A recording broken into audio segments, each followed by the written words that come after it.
నరుడుగా పుడుతున్నాడు.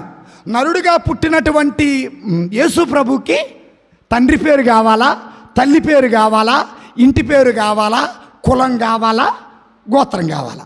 యేసయ్య పుట్టిన తరువాత ఐగుప్తు దేశం నుండి యెరూషలేముకు వచ్చి జనాభా లెక్కల్లో వాళ్ళ పేరు రాసుకున్నారు.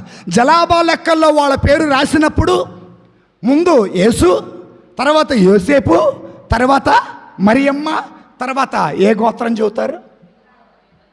ఇప్పుడు ఈ ఆధార్ కార్డులో కానీ జనాభా లెక్కల్లో యేసు ప్రభుది ఏ గోత్రం అయింది?